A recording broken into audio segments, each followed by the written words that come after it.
Hello, my name is Sondra, and welcome to my channel From Lack to Legacy. On this channel, we're all things money, investing, mindset. Sprinkle in a little travel, of course, because that's what we do. But if this is your first time here, welcome, welcome, welcome. I appreciate you. Make sure that you like, subscribe, and share the channel. If you've been here before, you already know the drill. Make sure that you hit the like button, the subscribe button, and all that stuff. Share this with a friend. What that does is it sends a message to the YouTube algorithm that this is valuable information, and it will push it out to the people who are interested in this kind of information. So, without further ado, you see I have my lovely co-host with me this it's evening for you guys, but we're gonna cut the funk because it's early in the morning for me and Cha. And I Yes, don't know about Cha, but Lord. I'm telling you, I am still knocking the coffee. It's rough. It's rough on us. So y'all be kind. Hey Rhonda. Y'all be kind. Be kind in the chat. Come in, say hi to everybody. Don't forget, like, subscribe, and share the channel. Call a friend. Tell them it's going down because you all already know we're going to give you all the good. Cha, my friend, is in Malaysia. I met Cha recently I can't remember. I've been back and forth to Malaysia a couple of times. It's so close to Thailand. It's one of the beautiful things about living in Southeast Asia. You can country hop very easily. And so I was in Malaysia last month. I don't even know, it's been a couple of weeks. And I met up with Cha and her beautiful, very charming. Cha, do you say his name on air? Mhm. You do? Okay. Well, let me tell y'all, Langston is a charmer. I was charmed to death.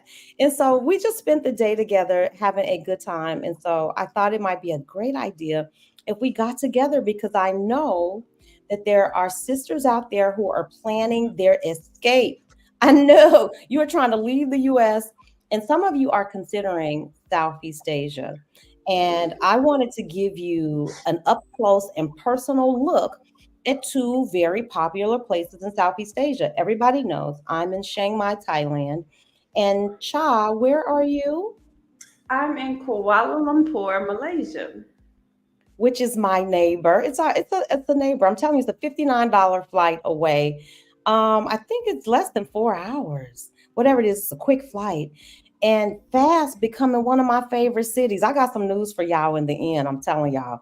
Because I think I'm smitten with Malaysia. But tonight we're gonna lay it all out for you in case you're trying to make that decision about which place would be better for you. Because they are, even though they're close neighbors and they have some similarities, there are lots of things that are distinguishable about these two places. And we're just going to give you the good. So, child, let me just give you the order of business. I know I sent it to you, but here are the things that we're going to talk about tonight. We'll start out talking about visa requirements, cost of living. And you guys know I've placed these things in the chat. There are links in not just the chat, I'm sorry, but in the description box for both countries' visa requirements, or where you can go to the website and find out what you need to do to get a visa. We'll talk about cost of living. We'll talk about what the Black community is like in social life, what it's like in each place. We might dabble in a little bit of food because both of these places are foodie places. We'll talk about healthcare, transportation, and finally, we'll end up talking about dating because who doesn't want to know? Everybody wants to know. So let me go ahead and get out the way and let Cha introduce herself. And Cha, do you mind dropping all your socials and I'll run them across the bottom so folks know where they can find you? Sure. So, my name is Cha Jones, and I am an expat coach. I'm also a soft life coach, and I help women who have been burnt out, struck with procrastination, all the things, trying to be a perfectionist, help them find their center, get back to what is their authentic self so that they can do the things that they truly want to do and have more freedom and flexibility. I'm a podcaster, so I have a podcast. It's called Life's a Vacay, and that's just, you can go to the website lifesavacay.com, or you can listen on all the podcast platforms. I also have a YouTube. It's my name, but it's also Likes of AK, and I talk about all things that allow you to blur the line between work and play because I don't believe in working. But I also have a Facebook. You can go to Facebook at Cha Jones. My website and all that, everything is at Cha Jones as well as Instagram. Um, yeah, so that's a little, and I live here in Malaysia with my he's now 5-year-old son. And we previously lived in Mexico for 3 years. So he's been living abroad since he was 18 months. It's so amazing, child. You and I have been in some of the same places. I don't know if I'm chasing you or you're chasing me. You were in Mexico. What cities did you live in Mexico? So I lived in Merida for 3 years. Yeah. Girl, you a soldier. You are a soldier. Max, you were in Merida for 3 years. I stayed in Merida for 3 weeks. I was like, oh baby, no.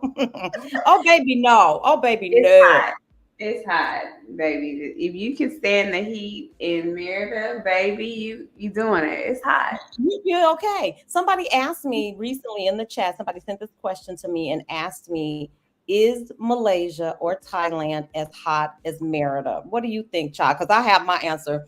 No place Absolutely on not. earth is as hot. That's what I told her. I said, girl, I'll let Cha answer for herself, but girl, there's no place No, on earth as hot as Merida. yeah, Merida is that hot. It's like I don't even know how to describe it because you I wake up do. in the morning like trying to find your breath. What is this? I'm gonna say But it. We can say it. Merida is hell hot. Hell's and I balls. used to say that every day. This is hell hot. I can't do it. Like I love Merida. Merida was a good place to me. It's easy peasy. I know like the back of my hand. However, that's hot. And here it'll be 100 degrees and I don't even know it. Now other people be like, "Oh, it's so hot," and I'm like, "What?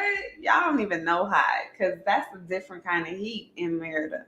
So It I is. don't. It's that dry, skin scorching. You can't be out in the middle of the day heat.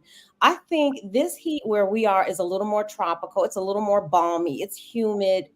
And while it's not, I would never classify it as pleasant, but it's not. I didn't feel like I was gonna like disintegrate. I felt like I was gonna disintegrate in Merida. I was like, nah, y'all can have this. I don't even know who thought this was cute. Who is out? But we do have, there are folks who love it, and I get why they do. It just wasn't my experience. So it is what it is. So besides the heat, let's go ahead and jump right into it. And Cha, I'll let you go first because there's some things I really do appreciate about the way Malaysia handles its visa. And I'll let you go into it. Their visa on arrival. I'll just go ahead, Cha. Tell them about how they can get to the country and how long they can stay. Does it cost anything? And la da la da la. So you know, as an American, you can come into Kuala Lumpur. Only thing you need to do is fill out a form. Um, Now it's online where you basically just fill out some information about who you are, what you're doing, why you coming, and you would do that at least 3 days prior to you arriving in Malaysia. But other than that, you have 90 days upon arrival as a tourist visa, and that will give you access to Kuala Lumpur and allow you to Malaysia and allow you to be here for 90 days. Anytime after that, you can do an extension. You can go to them and ask for extension. I think that will give you another 60 days on the extension if you need to extend beyond 90 days without leaving the country. Otherwise, you can leave the country and you can re-enter. But there are some other visas that they have for like digital nomads, and they have what's it called? They have the it's a digital nomad visa. That's what it's called. And so that is for people who are in IT, people who are digital creators or content creators. And there's one other sector that it allows you anywhere from 3 months to 12 years. Child, 3 It's months, early. 3 to 12 months. and it allows you to be in the country and work. Now, you can't work for anybody in Malaysia, but you can come here and create content and do what you do. And with this particular one, there are a lot of criteria, and what I'll do is put the link down because you have to give up a lot of information. So you need to have your bank accounts for 3 months. You need to have, you also have to have insurance. So you need to come here with your insurance because they'll make sure that you have that. It costs about 1,000 ringgit. So divide that by 5, and then it's like 500 for a child. So that is that. They also have now, if you have a child and you come here and you put your child in school, you can come in under that child's visa. So you can apply for the visa for the child. It's about 1,400 ringgit. And then you can then apply as the guardian. So that's another way. If you can't qualify for the visa on the digital nomad visa, you can come in as the guardian of a student. So you can put your child in type a school, so like a private school or you can do the Malay school, or you can do the international school. So if you put them in one of those programs, then you can then qualify to be as a student, or you can go take some courses at the local college and then get your visa that way. I don't think a lot of people think of stuff like that. There's also what do they call it? It's the second home program. This is for older people or people who have, a second home and they're going to make Malaysia their second home. I think of this, I was going to say snow bunnies. I think of the people who, they might go to Florida and they have their second home, maybe one home in Chicago and then one home in Florida, and they commute like for 6 months out of the year. The second home, it's long-term residence. So it's not, I'm just coming here for a couple months. This is like, I'm going to have my second home here. And that visa has a lot of stipulations and money, and you have to put some money in the bank. So I will put that content before the end of the session in the link over here in the chat so that people have that information. But this is, I think of it like, because I know in Mexico you can do the temporary residency or you can do long-term residency. And so if you do long-term residency, this is be equivalent to that. Yeah, I've heard of that program. Yeah, that would be me. I would be a snowbird. One of those, generally there are people who are retired and they split their time between either two countries where they where it's warm, and then you go home when it's warm back in your country. So yeah, that would be a perfect. I have a site. I'm going to try to share it. Y'all know my tech is like, hey, it's not your first time here. You all know, but this is the site that you can go to. Can y'all tell me if you can see it? It's the official portal for Immigration Department of Malaysia, the Ministry of Home Affairs. Can you all see it? Okay, perfect. It's up. So if you want to get more information, you can see frequently asked questions here. This was the document that Cha was talking about. And let me tell you something. This is what I love about Malaysia. I know this is, first of all, it's not a competition, y'all, like who's going to win, which country's better. It's just what works for you.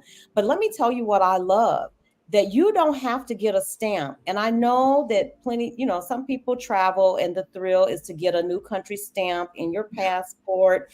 But for those of us that travel all the time, listen, passport stamps can fill your passport up quickly, and now you got to go get a new passport. Malaysia has solved that. With this MDAC, you no longer have to get that stamp. Now, if you want the stamp, great. I personally don't want them stamping my passport. I already have a Malaysia stamp, and every time they stamp it, it takes up space, for another country. So you do this before you go. And then when you get there, it's so cool. You just run your passport through this little thing. It is It is so wonderful. I'm just telling y'all, um, I love it. It made my stay, coming and going. Seriously, you know how I'm always counting. I'm trying to tell them, put that stamp right here, please, because I'm trying to save 6 pages. And you all keep this in mind too as you're traveling. Some countries require that you have 6 months left on your passport in terms of time. It can't expire within the next 6 months. And they also require that you have 6 pages blank and available. I don't know why. That's the way it is. And so, what I love about Malaysia is that you don't ever have to worry about a stamp coming and going because you exit the same way through this totally very modern, whole fully electronic. You don't have to see anybody, and you slide your passport in and out. So that's the site though that you can go to if you want more information about any kind of Now, visas. let me just say this. I don't think that works if you're traveling with children. I think you have to actually go to the counter. So keep that in mind as well. I would hope that's the case though, because if you're traveling with children, I think there should be an added layer of protection. We do not want anybody, crossing borders with babies unless we checked you thoroughly. I mean, so I can understand that. I don't know if you guys know Ali of Where's Ali. She's the eccentric no, slow mad. She's traveling through Mexico with her grandson. And I'm gonna tell you this, I'm not jealous of many things, but that is a travel goals. Travel goals. So, child, I admire you because I know you travel with your son. He's a world traveler with a passport. He is. He's been to 9 or 10 countries. Wow, that's exciting. Okay. Anything else you want to tell us about passports, visas, blah, blah, blah, blah, blah? No, I think that's pretty much what I had for passport. Though there are a couple more different visas. And if you are not from the US, I would say go to that immigration website. They have a list of all the countries that need to actually apply for a visa prior to coming into the country. Just so, I don't want to make assumptions that everybody is American. Yeah. Yeah. So I think it's always a good idea to go to the website, go to the stores. I'm going to give you basically the same site that exists for Thailand, and it lists out all the different types of visas. And just like with Malaysia, there are multiple ways that you can come into the country. There's a tourist visa, which most people will use if you're just coming for short term. And by short term, I mean 60 days. With Thailand, you can enter on a tourist visa for free for now. I hear that that's going to change.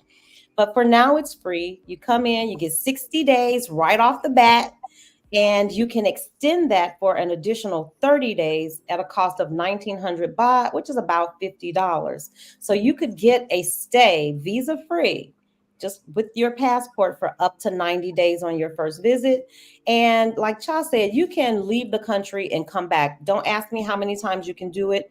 I believe that that is up to the it's up to the kingdom.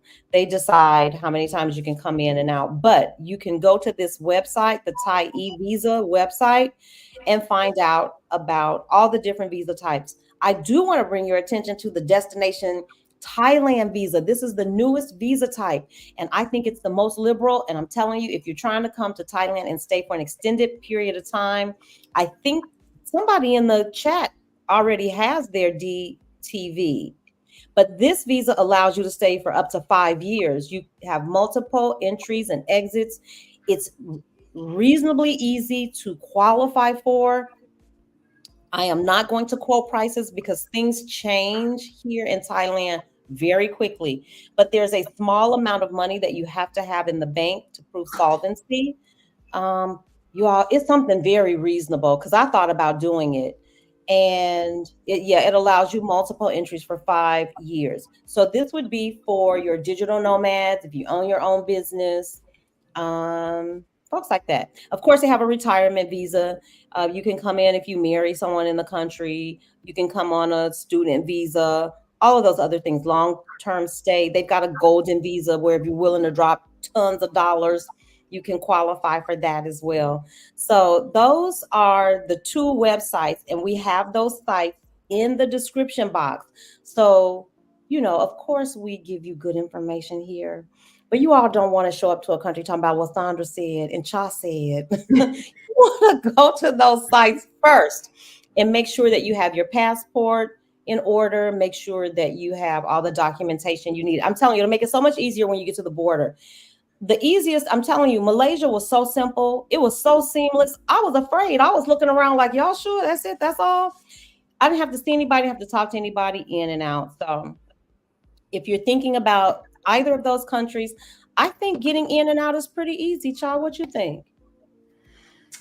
I haven't gone out through the airport. So I don't know how that actually transpires. But coming in, yeah, it was pretty simple.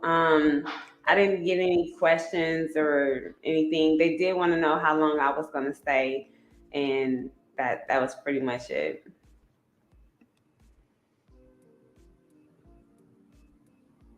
Yeah. Somebody speaking the truth said the retirement visa is a little different. It is. There's a lot more to try. Listen, I checked out the retirement visa for Thailand. When I first got here, I was like, never mind. Y'all, that's too many hoops. I don't even know if I like this country like that. Turns out I love Thailand, but I'm gonna tell you that retirement visa process, there's a lot more money that's required. You have to open up a bank account, and those are some of the things you don't have to do with the DTV. The DTV, Nichelle says the DTV sounds better than the retirement visa. I'm not gonna say one's better than the other. Just it's what works for you and what you're willing to do to get it. But I also, see you need to note that so for people who are at retirement age and they're ready to retire, the other thing that often comes with, and you just have to check the fine print for each country, is that they also are allowing you to be looked upon as a citizen. So you oftentimes get insurance if that country has more of a like a social insurance for whether it's life insurance or health insurance. So you get to be able to participate and go to the hospital just like the actual citizen. So those are some of the perks that come with it, is that they're actually treating you more like a citizen, and you actually qualify for certain things that the normal citizen would actually qualify. So that's why it's a little bit more rigorous to get into when you start doing permanent residencies and the retirement residencies. Yeah, those processes are a little. You got to do something. You have to be prepared. Personally, I did my temporary 4-year temporary residency in Mexico, and I just hired an attorney and a visa advocate because I didn't want to make any mistakes. I wanted to get through the process. For me, it was worth it. And so that's always an option too, to get in touch with a visa agency, find an attorney, and get some support if that's the route that you want to go. Speaking the Truth says, how long do you have to stay out before you come back into Thailand? Now, listen, let me tell you something. We are not getting in any trouble. First of all, we are not attorneys. we do. Let me tell you what I've heard. I have heard of people making a visa run and staying away for as little as a day. I've heard some people say they just went away and came back the same day. I do not advocate this. I'm just telling you what I heard. Normally, when I leave, I'm gone for a while, like because you're so close. So my home base is Chiang Mai.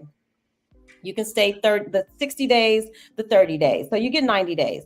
Well, Vietnam is right next door. You can go to Vietnam for a whole month. Why wouldn't you? That's the way I've explored the region.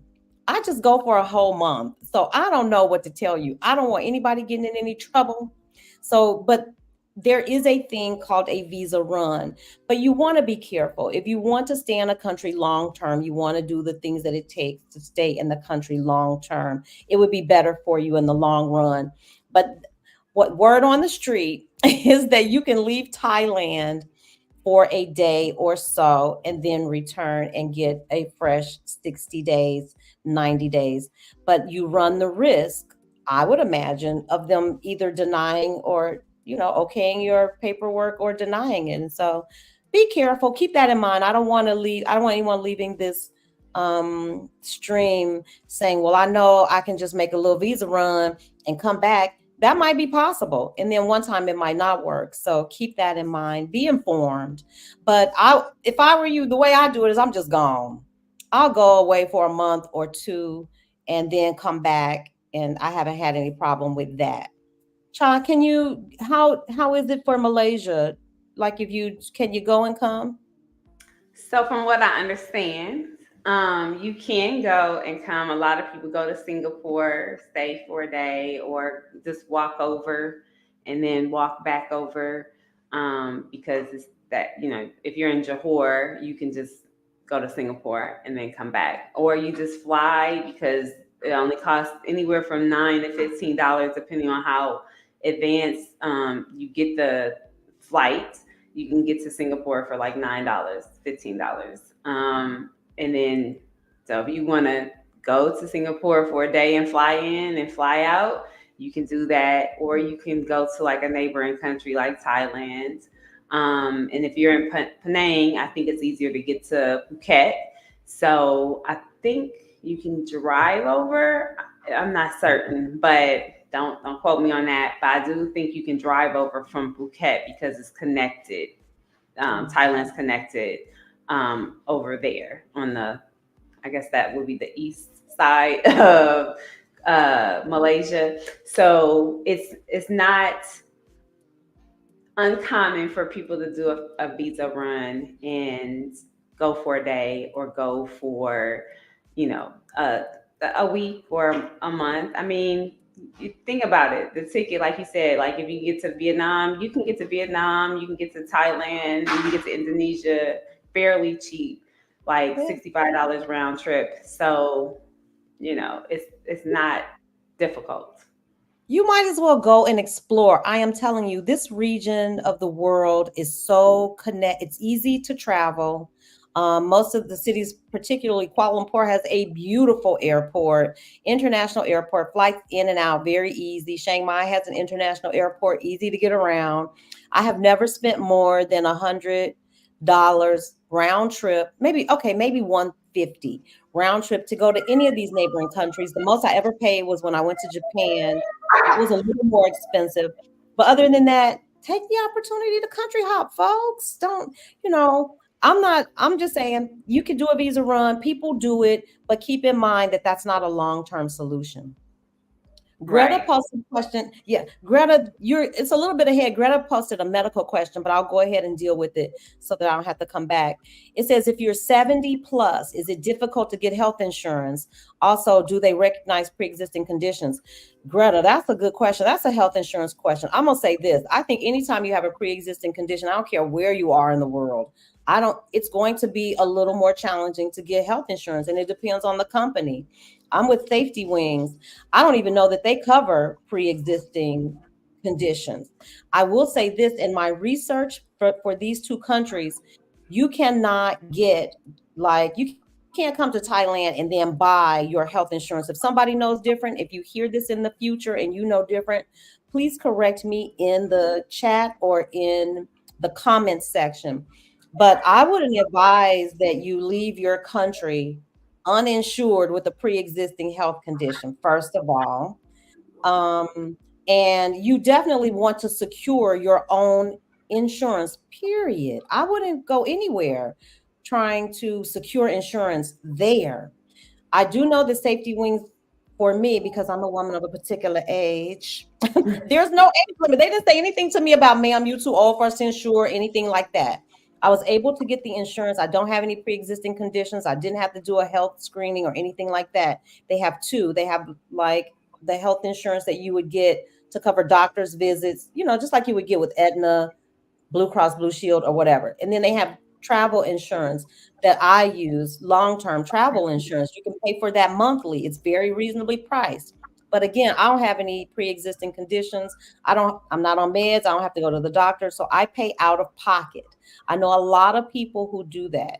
I have insurance to make sure if something happens to me, they can get me up out of here. And my kids don't have to worry about, expatriating my remains. that is all covered. I would definitely say you need to have that minimally, so that if something happens, you have major health, a major health scare, you can go to the hospital. I have that. But day-to-day things I cover myself. But again, I don't have any pre-existing conditions, and so I can't really speak to that as an expert. But I would say for anybody in that position, check with the insurance company. But do not, by any means, do not come 2,000 miles 2 days away in a camel ride without insurance of any kind. You need to have it. Child, do you know anything about this? Do you feel comfortable speaking about it? No, I don't. I'm in the same. I have safety wing as well, and I think that's the best way if you're going to be traveling extended periods of time outside of your country of origin. I think that that's a good option for you. However, like I said earlier, for people who are doing the retirement in a different country, I would check number one with a lawyer, and then also with that immigration website, and go into detail about what is covered, because normally, and I know this to be true for Mexico, they have a huge like website that tells about everything that you get when you get the permanent residency. So insurance is covered, and it will tell you what's covered, and you can also get supplement insurance. But like Sandra saying, oftentimes in these countries, the insurance or the health coverage is so cheap, you don't really need to use insurance. You can do it out of pocket. I use the doctor in Mexico because I have a child who need to go to the doctor for different things, ear infections, all the things. And it was just cheaper to just pay out of the pocket than to use the insurance. And here I've gone to the emergency a couple times. Look, $35 is all it costs at emergency. Mm-hmm. So I wasn't going to pay a $200 deductible to see somebody when I could just pay $35. So you just have to look at the fine print and see what's best for you. When you get to that retirement age and you're talking about being in a country for a long period of time, like you may want to be a permanent resident there, then there are perks to that. So you just need to look at what those perks are and does it make sense. But I'd still have backup insurance just in case. Like Sandra was saying, in case you pass, now you can go home Mm-hmm. decently and in order. So Yes, Lord. Yes, Lord. The church said amen. Because you do not, let's put a pin here, because I do think that traveling abroad and living abroad is like the greatest life hack ever. It's the greatest life hack, particularly if you are trying to save money, start a business. There's so many opportunities. And so I want to encourage everybody. First of all, I know that's why you're here, because we are encouraging one another to live our best lives. And if that means living abroad, for me, that's what it was. I am able to lower my cost of living, increase my quality of life, save more, invest more. It's a win-win. But you do want to be and have things in order. You want a plan. It doesn't have to be a perfect plan, but you should have a plan in place. This is not the time to free wing, this is not the time to free wing it. Insurance has to be, I would say, should be in place before you come. And I love this comment. It says travel insurance, nomad insurance is different from health insurance. Yes. And if you go to the Safety Wing site, they are very clear. And we don't get paid. Safety Wings isn't paying me a dime. I don't even have an affiliate link. But they make the distinction between health insurance, and it's more costly. You're going to pay more for that health insurance. Travel insurance and nomad insurance, they're two different things. I happen to have the nomad insurance. It covers me in case something big happens. If I need again to be expatriated back to the US, they have all kind of plans. So there's no blanket plan. My plan might be great for me. It might not work for you. It might not be the coverage that you need. So consult with a professional, please, before you come. And minimally, you got to have travel insurance just in case you lose your bag. I mean, who wants to mess up you spend a lot of money leaving from your home country, traveling, particularly if you come into Thailand or Malaysia, that's expensive.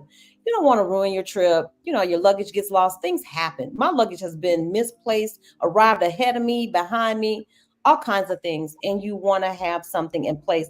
For me, it just makes the trip a little smoother. And honestly, for what you get, it's pennies on the dollar. Now, I'm not going to say that about that health insurance because somebody made this comment too. Nichelle says, I noticed that safety wings prices rise with age. They certainly do. I pay on the higher end of the spectrum because, again, I'm a woman of a particular age. And so if you're older, you are going to pay a little bit more. But if you're in good health, then you aren't really penalized. So by all means, I think we could probably put a point at the end of this. Check with the company. There's several good companies out there.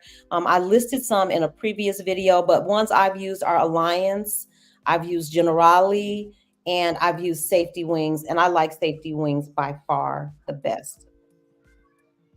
You got anything, Chad, you want to say? Because, well, I think we could probably mark that off our list, girl. That's all I know about the insurance, that there are different types. I mean, we Yeah. could check that off the list. I think we pretty much covered that. Yeah, I'm good on it. That's pretty much all I know. I use safety wings, so Okay. And Francis says this past Friday, Money Coach Malika spoke about her recent medical emergency, healthcare and insurance in KL. Definitely check. Yeah. You don't want to, let me just say this, do yourself a favor. Take care of that before you get in the air.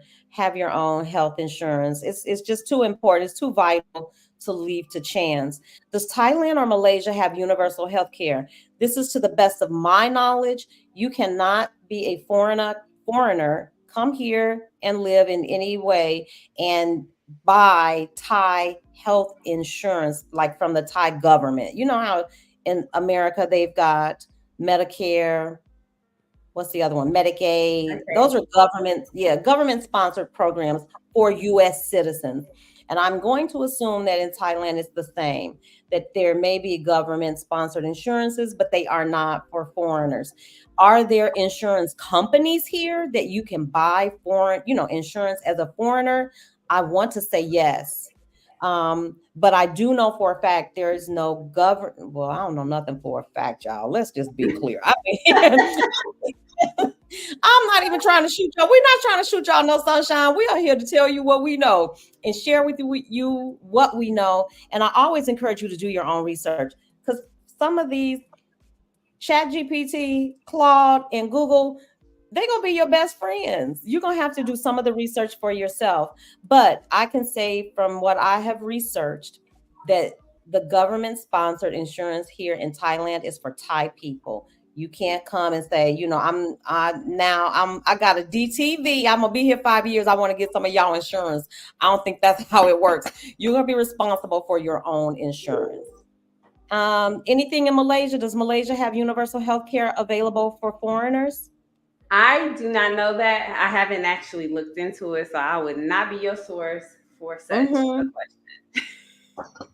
Again, go to the website and find out. But I can pretty much tell you for sure that that's not the case with Thailand. But I have heard that there are companies here that provide health insurance that you can buy. You can buy private insurance, but I don't know about universal health care provided for by the government. Yes, so let's keep it rolling. Child, I was gonna put your podcast up. Didn't you do something? And first of all, Marilyn is our moderator extraordinaire. Girl, Marilyn I is gonna find out see. everything about you. She is gonna post all the good. Child is so I don't know, so understated. She did, and I'm gonna toot her horn for her. Child did an interview with Tab, y'all. Go check it out. She did an interview with Tabitha Brown. It's on YouTube. I didn't see it on YouTube. I saw it someplace else. Child, where is that Um, interview? it's on. Well, I do have it posted on YouTube, but it's also on my podcast. So if you just go to lifesofak.com, you can do all the old shows for the first 3 seasons. They're there. Okay, sounds like a winner. I don't even know how I caught it. I must have been trolling you or something, child. I was like, wait a minute, China's got all this stuff. Cha was very modest in her introduction. Cha has got a lot of irons in the fire. So y'all follow my sister. I'm telling you, she's got Facebook group, the whole shebangity boodle, a whole social movement trying to get Black folks to come and connect in Kuala Lumpur, Malaysia in particular.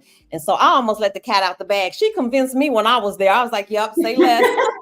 Say less. My time is coming to an end. You all know I've been in the region for almost a year, so my time is coming to an end. I think I'm gonna be moseying on in the new year over to where Cha is over in Kuala Lumpur for a bit.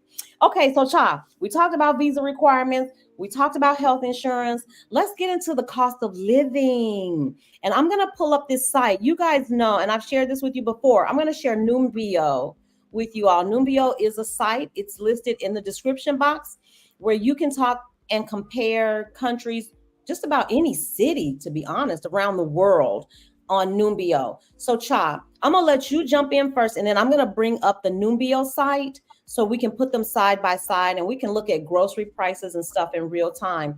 But Cha, start us out because, okay, Cha, when I was there, Cha sent me some apartment listings. Y'all, I was like, yep, I'm on my way. Cha, how much would it be for, and I know you don't have it all, but for a one bedroom, two bedroom, what are we looking at in terms of price? So I have the information.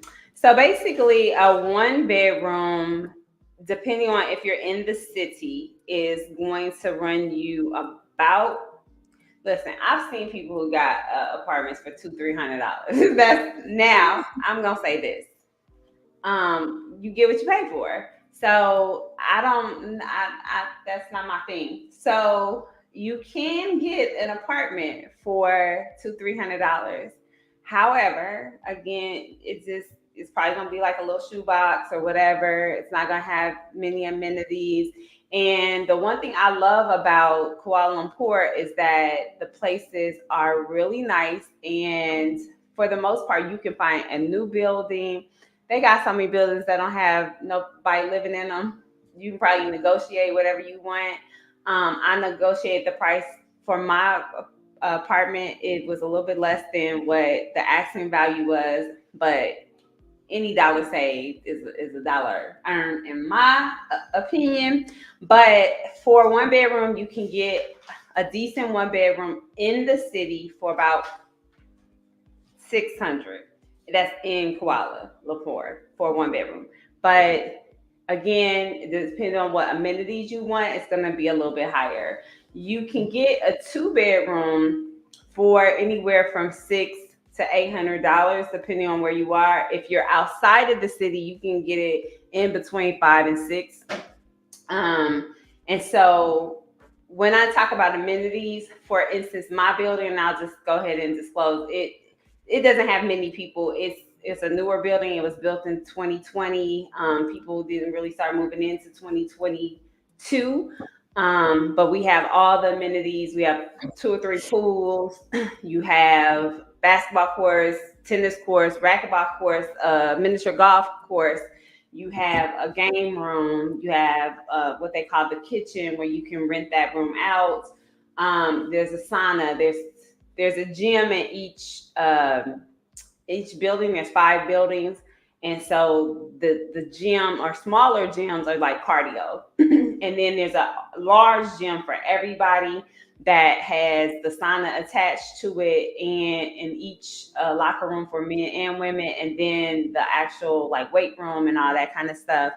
So, and then I found on the top of my building there are like jacuzzis and then also little like areas that you can sit and hang out and look over the city. And I actually have a view of the city, so I can see the Petronas Towers and things like that. So I would say that if you are going to rent, it's going to be cheaper outside the city confines. I live 2 minutes from Kuala Lumpur city center.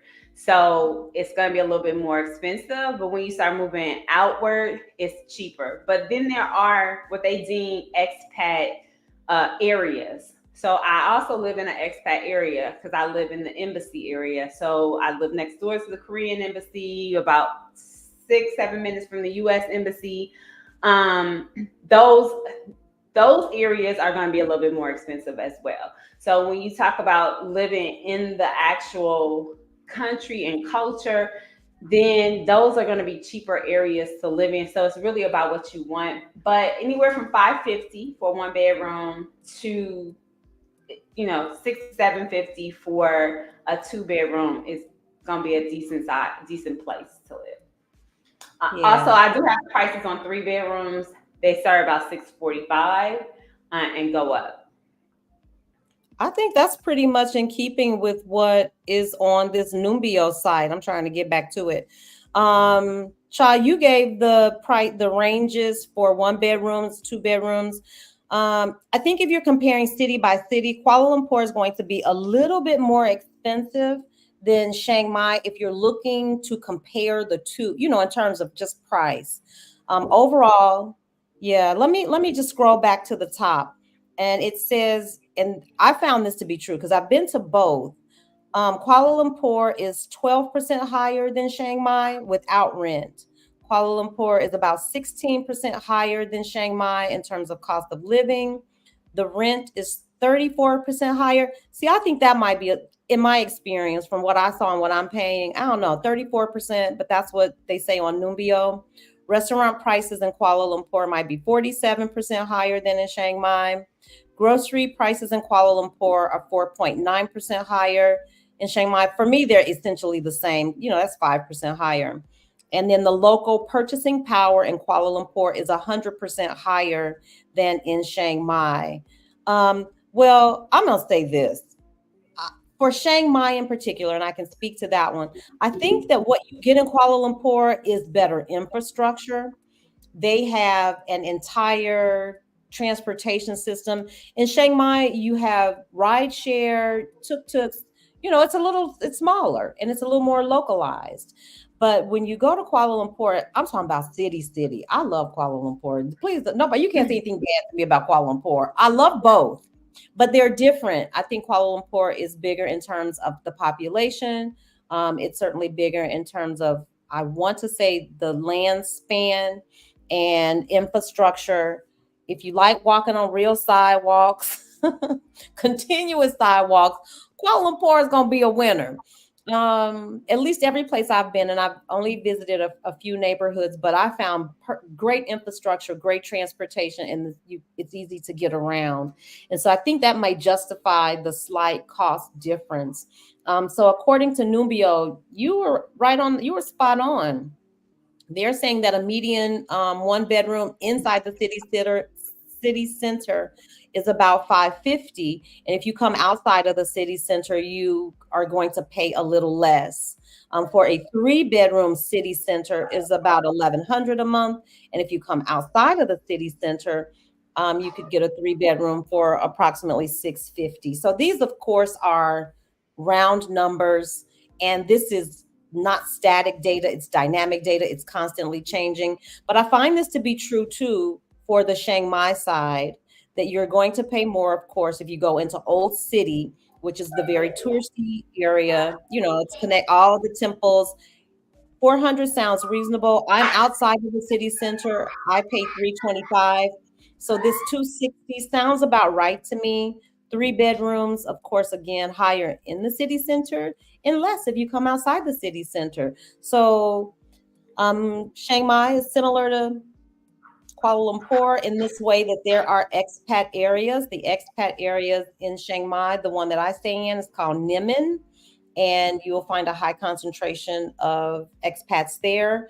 Riverside, which is literally near the river, is another expat area. And there's a third one. I haven't been to it, so I can't even tell you the name of it. But those are the two that I know. And you'll see a lot of expats visiting in the old city. I don't know that a lot are concentrated living there. So yeah, in terms of apartments, lots of variety, but I think you're going to pay a little bit more in Kuala Lumpur than you pay in Chiang Mai. Um, Yeah, a lot of that is going to be, you're comparing city to something that is a little bit more suburban-ish. yeah, Um, so you have to think about all the amenities that are going to come with apartment here in Kuala Lumpur, and the infrastructure is going to be a little bit newer. Yeah, I think I would say that too. The apartments here, you can find all of the amenities. You're going to get a pool almost everywhere. In Southeast Asia, let me tell you, Southeast Asia, they do a couple things right. One of them, they do malls absolutely right. You're going to find a beautiful mall. You're going to find more. You're going to find 5, 6, 7, 8 beautiful malls. They love a good mall, and I love that. Most of the apartment complexes that I have been to, of course, they're older buildings, but the ones I've stayed in are all new. They've got pools, you've got a gym, you got a sauna, underground parking, 24-hour security. Mine is biometric. Got to have a fingerprint to get in. Some of them got eye scans. It's very modern. So I want to dispel that myth that, coming to Southeast Asia is like a step down. That is a myth. Those apartments that I saw in Malaysia, baby, I was like, oh yes, count me in. I'm on my way. Those pools and those views, that thing at the top, where was I? I was standing at the Star. Those sky parks, they call that a sky park. It's a whole little thing that you can do up there. There are pools and lookouts and restaurants. Listen, y'all, folks are living. They are living in Southeast Asia. We are not over here existing. Don't get it twisted. We are living and living well. We just aren't paying US prices for it. Right. And I would say this, because I've been doing this for 15 years. So when I first moved to Korea, when we got there, listen, the little chip that everybody has on their cards, they had that 15 years ago. You could take your bank thing and put it, the little bank book that you had, you didn't have to write that thing out. You just put it in the ATM and it did it all for you. And then you could pay all your bills at the ATM. You just basically clicked on the thing and said, okay, I'm paying this person, blah, blah, blah. You could transfer money that way. This was 15 years ago. Now I got back to the States. They didn't have nothing near that. Yeah. I think people make the assumption that in other countries, their infrastructure is not as adequate or better. And it is better. It's better. We don't even want to start talking about Japan. Girl, next level. So you nailed it. So I think it's important when you hear these prices, you might think, oh no, it must be less, or it might not be as new, or they might not be as modern, and nothing could be further from the truth. And I'm not going to even try to say this person's name, but thank you for joining us. And he said rent and property prices in BK in Bangkok might be more comparable to Kuala Lumpur, because those are bigger cities. And so they might be more on scale with one another and more comparable. Chiang Mai is considerably smaller than Kuala Lumpur, so you can expect to pay less for that. He's saying that if you want to compare something that's comparable in Malaysia to Chiang Mai, you might want to try Kota Kinabalu. Those two cities might be more comparable. We started with the places where we are. So that's why we picked Chiang Mai and Kuala Lumpur, because we can speak to those, because we got boots on the ground. And I can tell you for a fact, nobody here is living less. Nobody here is, taking any shorts. And it's been a good life. It's been a good experience for me. But I am really ready to go and see something else. I'm a city girl. I've never made any mistakes about it. Chiang Mai is a nice, smaller, manageable city. But there is an energy in Kuala Lumpur, y'all, that when I get there, I'll be like, yes, ma'am. There's a whole nightlife scene. It's just, it's more like Bangkok. Point blank. Nothing else to say about that. Question, is KL more like Bangkok? Yep. That's exactly it. It is.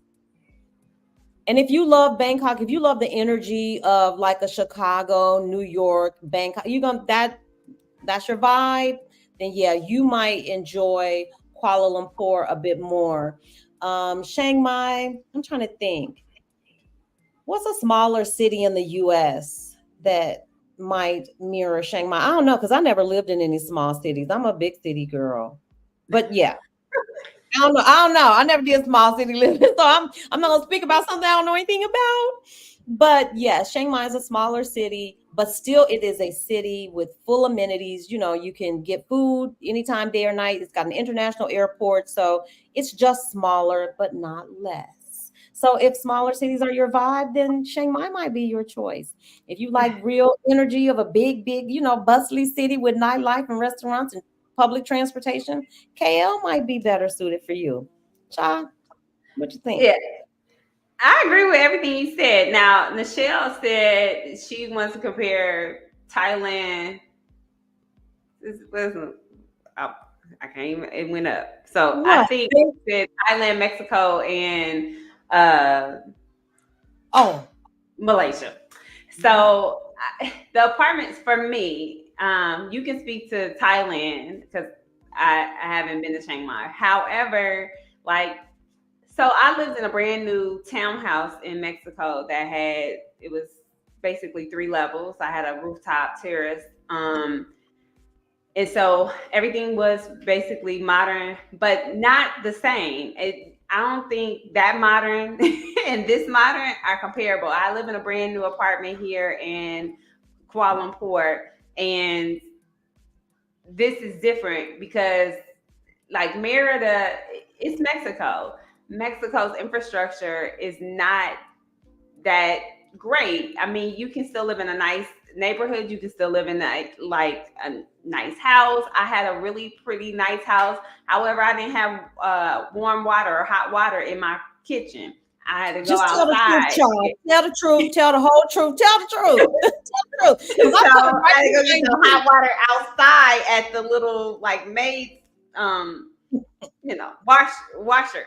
So it's not comparable. Like, I had 2 bedrooms, 2 full baths, and 2 half baths in Mexico. Nice place, brand new. However, they didn't test the roof, so when it rained the first time, I had some water come all the way into my house, like go down the steps and all that.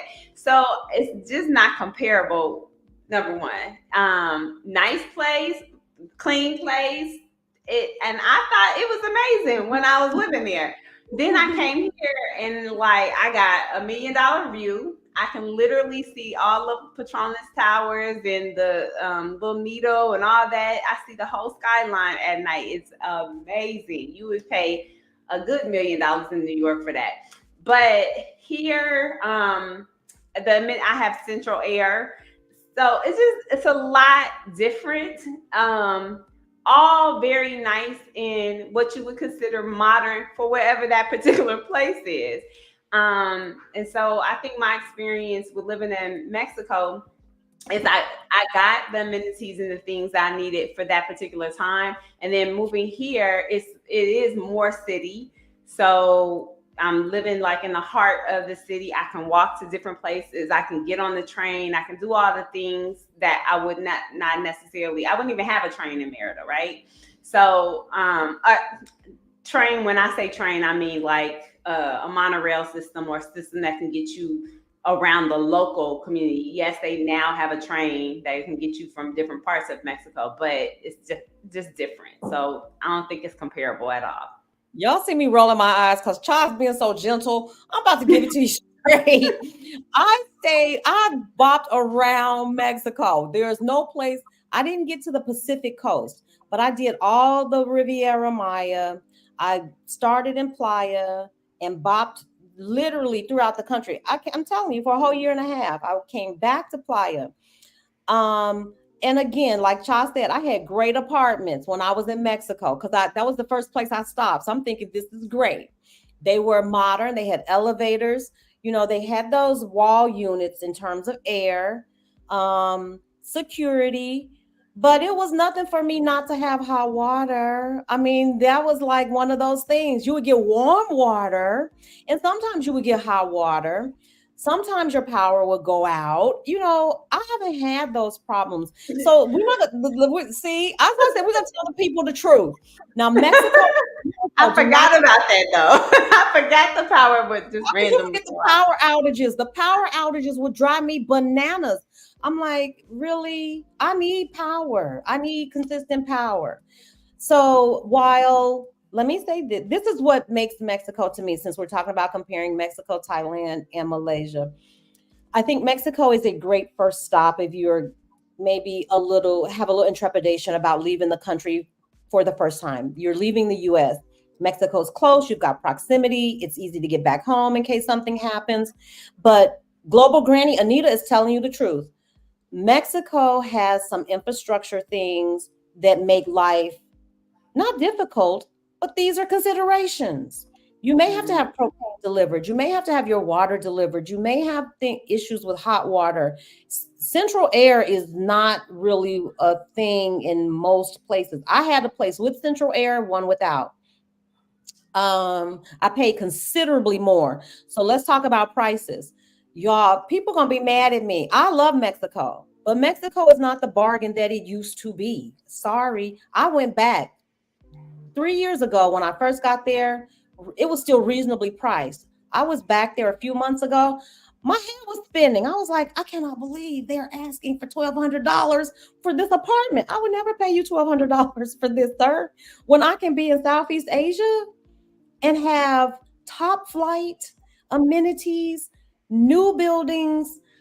And I'm going to tell you this, this is my estimation. If I was talking about quality, I would say Mexico, Thailand, and then Malaysia. And I can only speak about the quality of my apartment here in Chiang Mai, because in Bangkok, baby, and they're here too. They're those same luxury apartments with all the amenities are here in Chiang Mai, Bangkok, and Kuala Lumpur.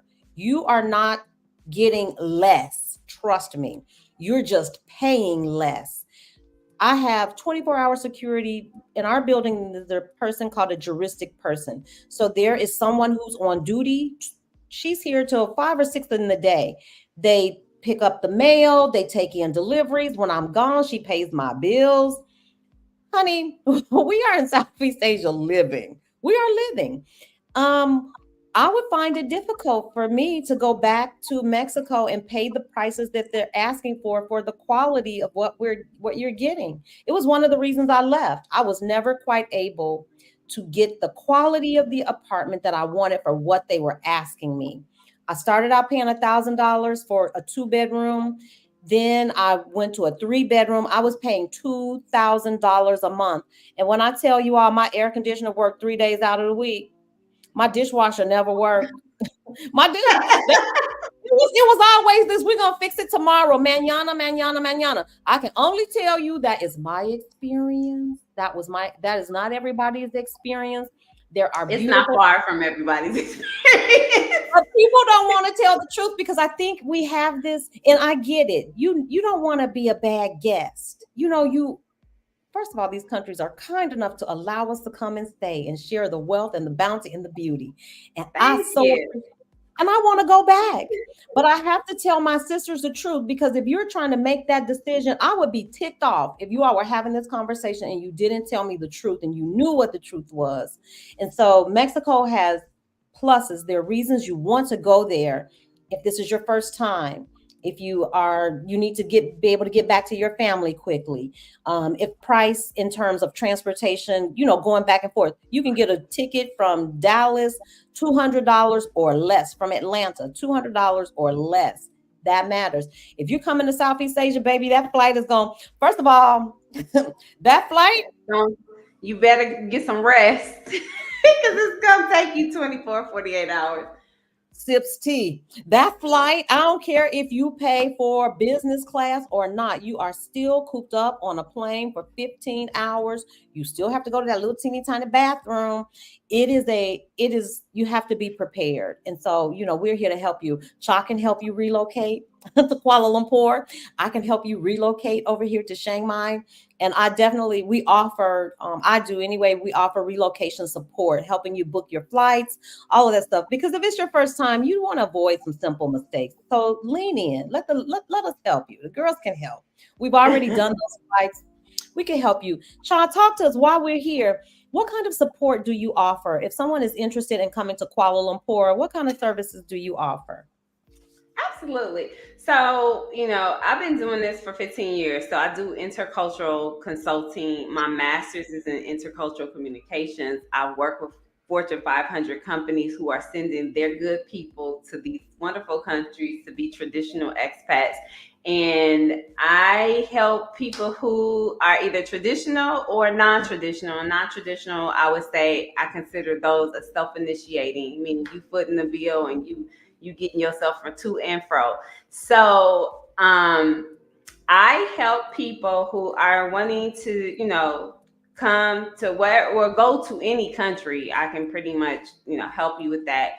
And if you're coming to Malaysia, I do neighborhood tours. I even have if you go to one of my YouTube channels, or if you go to my YouTube channel, you go to one of the episodes, down in the description, you can also get the neighborhood guide where I talk about the different expat neighborhoods.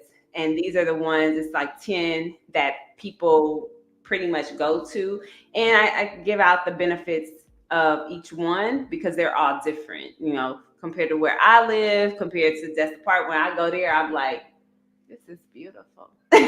It's green and all lush. And I'm like, this is so beautiful. But it also costs you. And then you got to deal with all the animals and stuff. So if you got animals, there are certain places that you want. And that's the biggest thing I want to tell people about Kuala Lumpur. If you have a dog and you're trying to travel with your dog, you're not going to live everywhere and anywhere in Kuala Lumpur because this is a Muslim country and people need to understand that. And so Muslims don't do dogs in the house. Now, they may have one outside, but they can't touch them. It's something about the saliva. I'm not going to get into all that and the politics of that. But you have to keep that in mind if you're going to be traveling with animals. There are certain neighborhoods you cannot live in with a dog. If you have a dog, you can't come to that neighborhood. They don't do dogs in that neighborhood. So that's important to know. So I do neighborhood tours. And I won't be doing them in the month of October, but in the month of November, I'll resume because I'll be in the States for the month of October. But I also do assessments. So I'm also a woo-woo girl. So I'm into all things astrology and numerology and all that. So if people are trying to figure out where they should move based on who they are, I also do reports that will go in depth in that as well. But if you need a coach and you're trying to figure out like, how do I make this happen based off of my finances, based off of where I am relationship wise, if I'm with a child, how do I do this? I can't even imagine it. I can walk you through all those things, but that's what I do. Yeah. That's a lot, sister. We're here though. We are here to help. You can find Sha on Facebook. We've got her contacts down in the description box as well. If you are interested in coming to Thailand, I definitely offer move abroad support as well. Everything from booking your flight to finding you a place to stay, whether it's short term, long term. I think both of us have hearts of a servant. We've made the mistakes. We've already done the stuff. And so nobody has to relive that crazy. Let us help you. It is worth every penny. I'm telling you. I try to offer a service that I wish someone had given to me. Like I made some bad hotel choices. I made some bad hotel choices. And I had to live with one of them. Sometimes I'll just leave, but one of them I couldn't leave. And I was like, yep, yep. I would have really appreciated someone who had boots on the ground saying, stay here, not there. And so that's what we offer to you. So if you're thinking about it, reach out. We're both more than happy to help you get to live your live abroad dream with ease. That's the thing right there, with ease. Ease, listen, ease. Like I don't know why people out here struggling, and I'm gonna just say this: I get people who will contact me and they want to ask 50,000 questions, and I get it. Like I get it. I get it, but I don't get it because I'm not that person. I'm not gonna ask you 50,000 questions. I am going, and I moved abroad the very first time, and they didn't have your Facebooks. And Facebook was new. Let's just say that it was like 1 year into the game, We were right? trailblazers. So, Yes. this was new to everybody. They didn't really have YouTube. There were channels or whatever, but when nobody like in depth talking about, you can find anything you want on YouTube University. You can ask Google. You got AI that will give you everything. But the thing is this, that oftentimes it's really, you need to know what you want and in terms of how you want to live. Like, I'm not going to go to somebody asking 45 different questions and it's not going to give me the result that I want. So be clear about what it is that you want, and you can get to wherever you want. And guess what? If it don't work when you get there, you can go to the next place or you can go home. I'm trying not for you to go home. I want you to be able to thrive in these international streets and live your best life. But to Yes. do that, there's some things that you need to be clear about. Like, how do you want to live? Because if you want peace and serenity, you probably need to go to Thailand.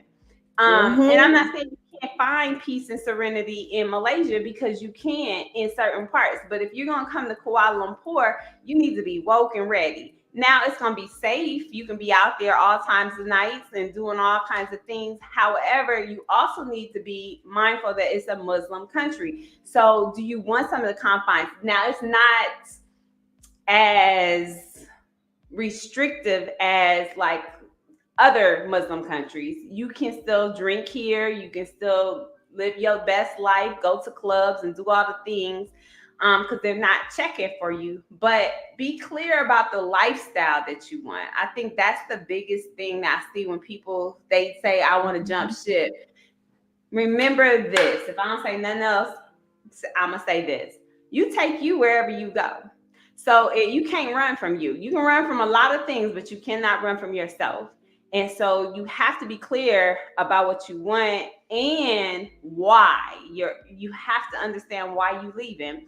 So if you leaving because you miserable, but the misery is really about you and all the things that you do, then it don't matter where you go in the world. You're gonna take that with you. So be clear about certain things before you even start the journey. That's my two Well, cents. that gave me chills. That gave me chills. I didn't even know we were gonna do that one, but it's the absolute I truth. didn't either. Wherever you go, you take you with you. This is not a panacea. This is not some magic pill that you take and suddenly. I will say this: you nailed it. I have never rested. When I tell you my soul has rested here, I'm talking about my soul, not just sleep, not good sleep. Sleep is one thing, rest is one thing. But when you can go to a place, Thailand is magical in that way. So if you have had trauma and you've had time to deal with it, you've been to therapy, you understand, you've named it, you've dealt with it, and your body needs some place to recover, honey, Thailand is the place. Thailand's the place. But if you are depressed, anxious, and avoiding, you got all this stuff going on, it's coming with you. It's coming with you. But I will say this, you may have more time and more space. It's less hectic to deal with those things. So it's a good place to heal. But you must be on that healing journey or you're just going to be miserable no matter where you go. That's if you go to Kuala Lumpur or if you go to Thailand. While Kuala Lumpur is a Muslim country, Thailand is basically a Buddhist country, and with that you can feel it. There's a respect for people, there's a respect for animals and nature. They really, Thai people really do have this live and let live kind of vibe, and when I tell you, it has been wonderful. But I've been resting for a whole year and a half.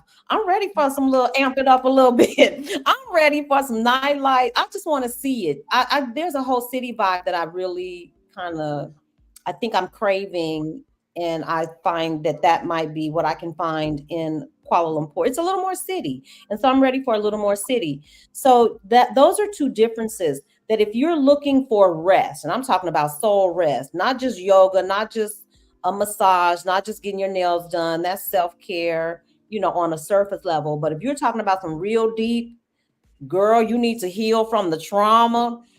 Thailand is a beautiful place to do it. Their wholeness and wellness game is top tier. They're gonna take very good care of your body. You can find a silent retreat. You can find a yoga retreat. You can find granola. You can find all that stuff. This is the place for that. If you're looking for a more city vibe, and Cha, I love that you talked about that it is a Muslim country, because you want to be aware of that. There are holidays that you need to be respectful of, and you don't want to make social faux pas. You reach out to Cha, because I've made some of these social faux pas, and you do not want to be the fly in the buttermilk. You do not want to be. You Yeah, don't don't want to do be that. that. I have made faux pas out here in the world, and so we can share that kind of expertise with you. So do reach out if you're interested in going, even if you don't think that you need that kind of support. I'm telling you, there are nuances to living abroad and in another country that if you have, it's like having the answers to the test, and it'll just make your life a little bit easier. So, Char, wait a minute, where are we now? Oh, I know where we're going next. Everybody, Well, we didn't cover utilities in the cost okay. of living aspect. So I do want to say this: like my water bill is $1.50 every month. I love. Thank you for the water. You can pay that one bill. Just pay the whole pay 12 months. My electricity ranges from about $60 to $80, depending on like how much I'm using my air conditioning. But I think that range is because the building, because it's only two, there's 7 units that I have, and I now have a friend here. Yes. Do you have a meeting? I What's do. a minute? Okay, 15. Thank you. What's a minute? Okay, bye bye. What's a minute? Say hi and say bye. And Hey, mommy, Okay, I gotta go. Thank hey, you. Charlie. Hey, handsome. I'm in love. minute? He's a Leo, so Hey, he mommy, likes to be in. Mommy. Yes, What's the 12 15. is getting all the hugs and kisses, y'all. You ready? So yeah, so you got that person, and then what was I gonna say? So We're talking about the electricity. water bill, the Oh electricity. yeah, so my building only had, it's very sparse with people. As far as the units, there's 7 units on my floor, only 2 are occupied. And so what I've been told is that the electricity is a little bit higher because there's not that much occupancy here. I'm not sure how true that is, but basically it ranges anywhere from, my lowest bill has been about $50. And I run my air conditioning because I don't like being hot. And then water, I could look. I got a bathtub. I fill that bad boy up. So I'm like, yes. And then I do pay for water to be delivered because this was a new unit and they didn't have the filtration system set up, and I was like, that y'all want me to pay what?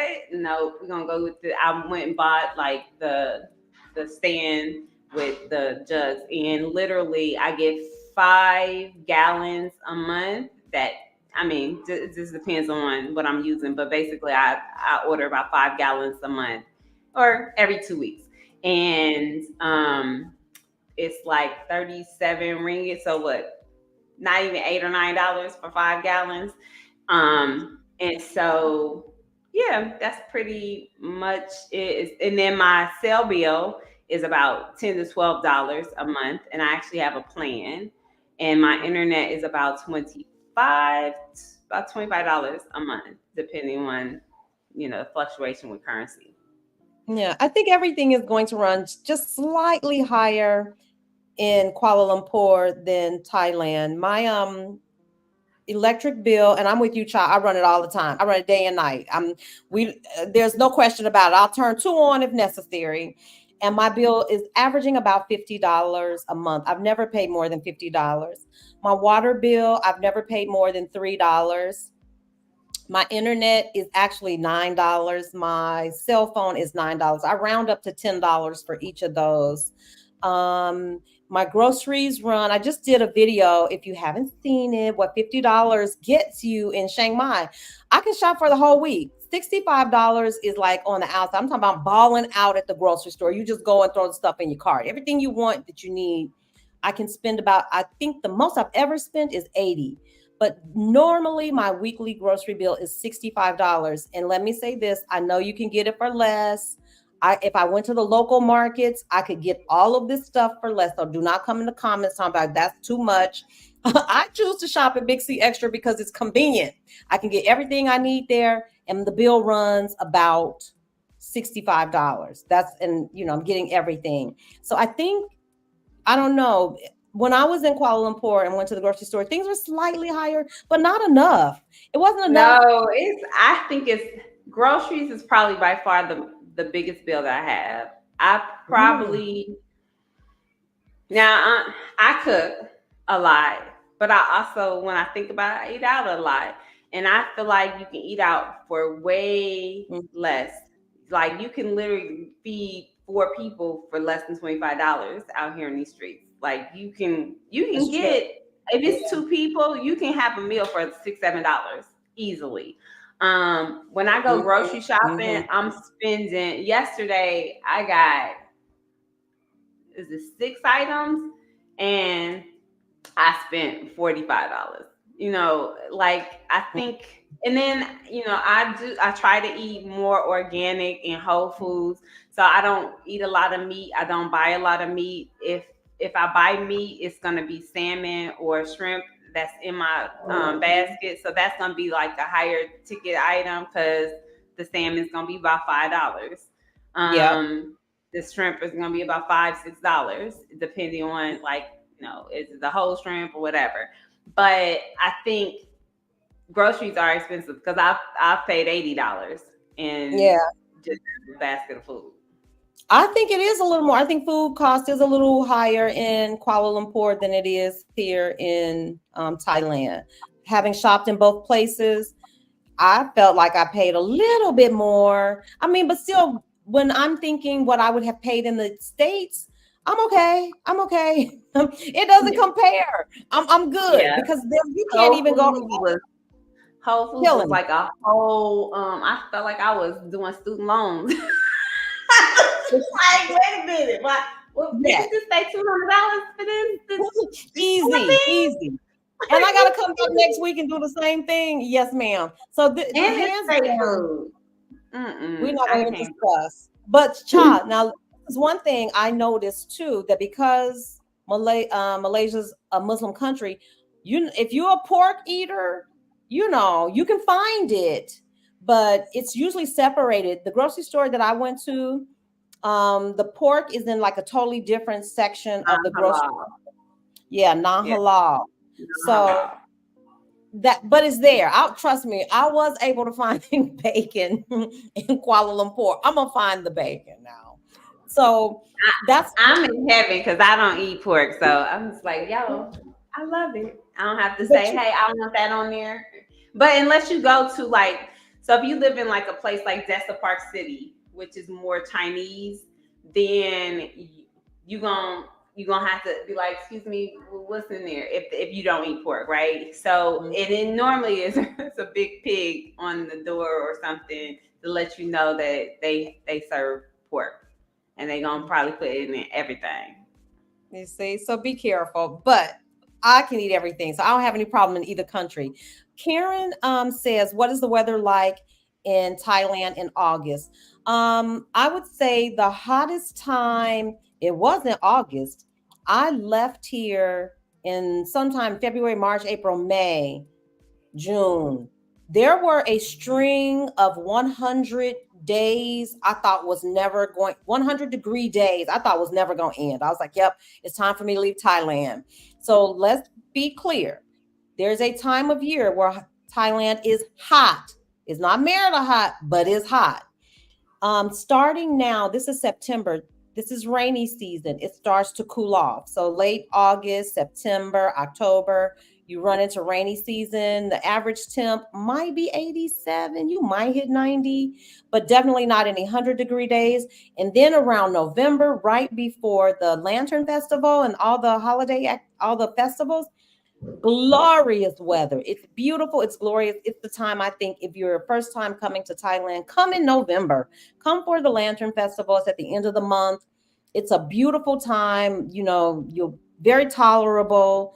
So yeah, it's always warm now. Trust and believe. It's always warm. I don't think I've experienced very many days like at 60 degrees. I don't know if I've had a 60-degree day, but there have been some high 70s, low 80 days in there. But yes, there's a time of year where it's 100 degrees above 100 degrees every day. So govern yourselves accordingly.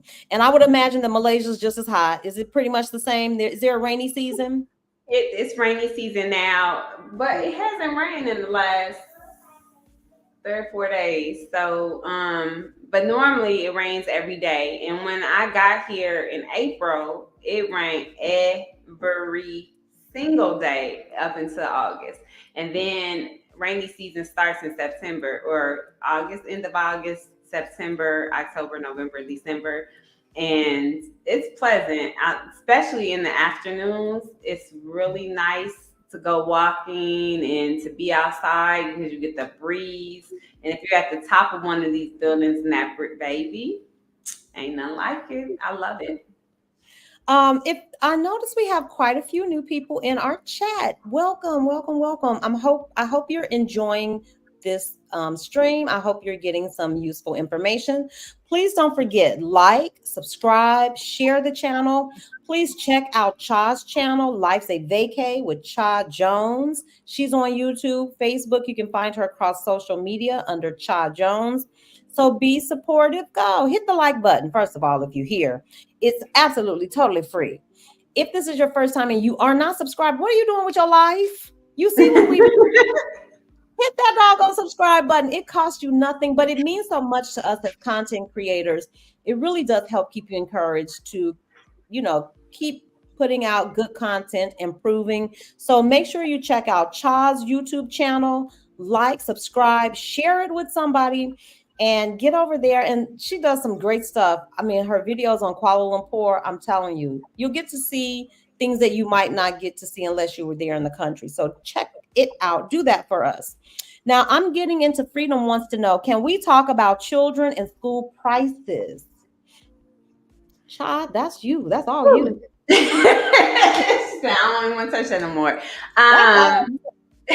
So if you have a child and you come to Kuala Lumpur, and there's several different options. If you have school-age children, you can put them in a traditional Malay school where it's going to probably be 90% or at least 80% in Malay.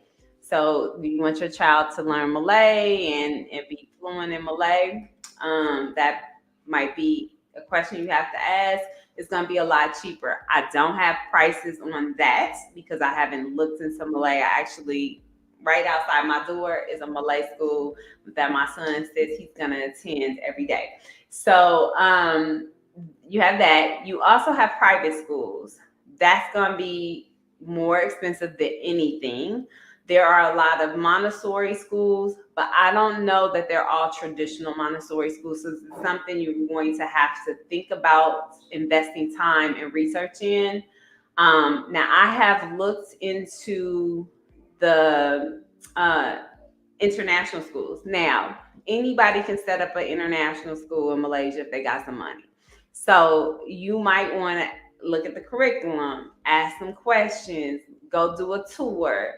But these schools are going to cost you. So for instance, there is a international school. I live in an area that's heavily influenced by embassies because there's an embassy on every corner.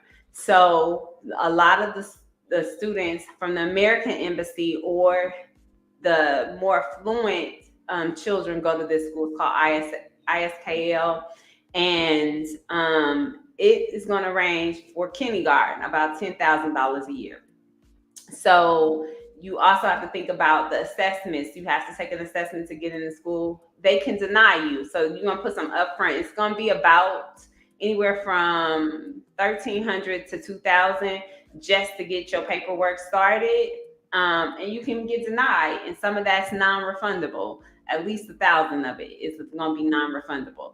I've looked into a British school that's up the street from me as well, and it was about $5,000 to $6,000 a year. But the infrastructure is not the same. It's not the school that I just mentioned, ISKL, the US-based international school, is more expensive, but it's 4,000. It's about 4,000 students that go there. I know several of the teachers, so it would be more of being able to have somebody that's accessible, that like eyes on ground type situation for me. But the British International School, again, the infrastructure wasn't nowhere near that. But so you can tell the difference in that $5,000. I've looked at another international. I live within 5 minutes from several different international schools, but it's gonna be the cost to actually apply and then the maintenance every month, and you can break that up into 12 months. I personally homeschool because my son is on a different putting. I think it would be an injustice. He would get the social skills and he might get the discipline that he does not get being a free spirit at home with his mama. But for the sake of his education, I don't want him to dumb himself down. And he is highly intelligent. He can probably read on a second grade level. He's been reading since he was 18 months. It's if I wouldn't put him in any one of these schools, because for the U.S. base, he's gonna learn U.S. thinking. I don't want him to think like he's from the U.S. because he ain't been there, and he stick out when he go. Like he's from the D.C. area. He went to D.C. A little girl said, "You different." I'm okay with that because I want him to be different.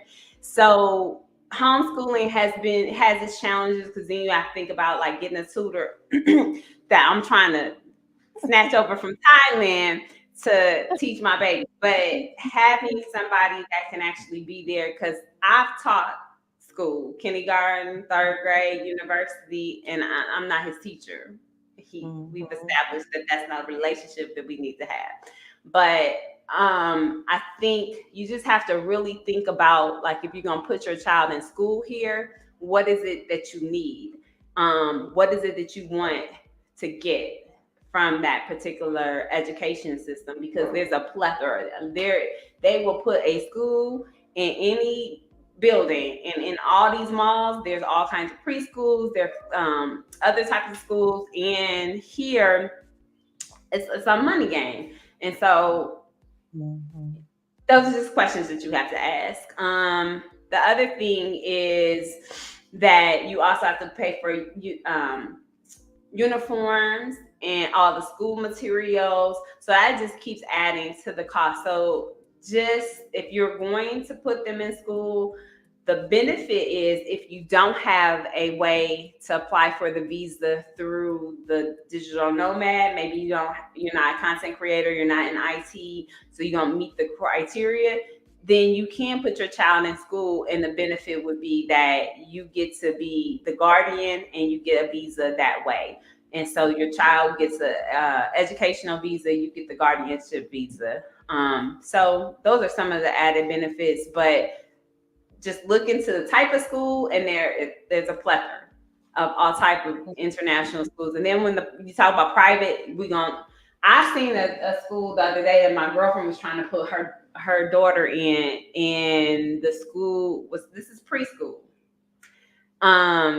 It was about $15,000 a year, and I was like, wow. What are we doing? What are we doing? 15 grand. Those are U.S. prices. 15 grand a year. That's on par. Are we talking about preschool too? Well, no, I'm sure it's probably more than that, but still, that is pricey. But I heard you say something about Montessori. I am Montessori trained too, child. And I love a good Montessori school. I love a good Montessori school. If it's done well, if the staff is certified, I would almost say I wouldn't pay anything for it, but it's certainly a great option, because Montessori is so respectful of children as human beings, and they're not test driven and all this other nonsense that we see in education in the US. So yeah, y'all, there's so many options. I gotta talk with you off camera about this whole homeschooling thing, because I think I'm ready to have one of my grandbabies homeschooled. He would be a perfect candidate. And when Cha tells you her baby, she is so modest. That baby is a genius. He's an absolute genius. I taught gifted kids, and we're going to move on because I think we answered your question. But He is so smart. He is so smart. I was so charmed. I think I talked to Cha some of the time. I did more talking to Langston. I was He's a like, hot yes, mess. this He's is a hot what mess. we He want. told me. He told yesterday his daddy asked him what he had for dinner, and he said some damn food. What? I was like, what did you say? And he said it 3 times. Some damn food. And I said, what do you mean you Like, had why some are you damn asking food? me this He said question? it Girl, was stop. nasty. It was nasty. He was like, it was nasty. You ate the whole bowl and came back for some more. It was not. You Let me tell you something. That's the perfect lead in because one of the questions is how was the food? You all already know that the food in Thailand is delicious. The food in Malaysia is delicious. I don't know what else to say. It's inexpensive. It's street food. I'm always careful about sanitation. I watch to see if I'm okay with the way they're prepping the food. But when I tell you all, I have eaten well in both countries and the food is delicious. Malaysia is unique in that you've got the Malay, Chinese, and there's such a multicultural mix there. Girl, Cha, is the food good in Malaysia? Just the folks I want to know. love the food because you get not only Indian, I love Indian food. Like I think my Mhm. husband is, I don't even know wherever he at, he is. But Indian food, you get Chinese food, you get Malay food, you get Thai food, you get a lot of Arab food, so Mediterranean food. I, I love it. And again, it's cheaper Yeah. than cooking. Yep. You're not going to starve in either one of these countries. It is absolutely less expensive to eat out. If you're like me, I'm always concerned about what oil they're using, salt, MSG, sugar, those kinds of things, because y'all don't have it to worry about, y'all. Y'all still running around. I am settled. And so I need to make sure. So I cook only because I'm trying to monitor the salt and all that other stuff. But if you're otherwise young, healthy, vibrant, and you're not worried about those things, trust me, you are not going to starve in either of these countries, and the food is inexpensive. And yes, it's cheaper to eat out. You can eat every meal out and spend less than you would on groceries. So you're not gonna starve. Amina wants to know: did we discuss quieter cities in Malaysia? I would think that Penang might be quieter. Yeah, I went to Penang. If you're looking for quieter cities, oh shoot. Y'all know my internet. First of all, I told you I got $9 internet. It's $9. And after a few hours, she is like, enough already. So we need to wrap it up. But Penang would be a quieter city than Kuala Lumpur. It's smaller, it's near water, and lots of expats go to Penang to retire. So if you're thinking Malaysia, but you don't want to be in the big city, look into Penang. Let me roll Yeah, so you down have real quick and Penang, you have Johor. Johor is next to Singapore. You can like cross over. Malacca. You have, I mean, and if you want to be near Kuala Lumpur, Cyberjaya, it just depends. Like I went to Cyberjaya and I could hear myself think, and I was like, this is not really for me. So I just think you just have to kind of come and look because quieter to you may mean something different to me, right? And so it just depends on what all you want to be quiet. Do you just want to be in isolation? Do you want amenities? Do you want to be able to walk places? So it's just because if I lived in Cyberjaya, it's quieter and there are things to do and it's more like a suburb living, right? But I would definitely need a car because you're gonna wait a minute for a grab, and I don't like waiting. Child, Global Granny wants to know when did you say is cooler in Kuala Lumpur? When is a good time to avoid if you're looking to avoid the heat? So I would say now, so September to January is probably, or to February is gonna be cooler. I think we're close enough. I think the two countries are close enough that the weather kind of moves in sync. When it's rainy season for you, it's rainy season for me. It's cooler Mm-hmm. near November. It's cooler that time of year. So yeah, it's very close. And you have to keep in mind these are tropical countries. They're close to the equator. So if you don't like heat, this is not probably ideal. It might be great for visiting, but if you don't like heat, I'm telling you, we want to give you the full picture. It's hot in both countries. And so maybe this is a place for you to visit. Maybe this might not be your long-term home. I don't know if you're checking out this doggone chat, but Marilyn has all your business out in the street. She got your IG. She has your books listed. She has your podcast listed. All of it, sister. Do you mind if I'm gonna post it all? Child. That's absolutely fine. Thank you, Miss Marilyn. I love you. Marilyn is the moderator extraordinaire. She's affectionately known as Mara Love, honey. And this is why we love Mara Love, because she is not gonna miss a beat. There's no escaping. Y'all didn't even know that Chai had a book. Chai didn't even mention that she had a book. Well, now you know.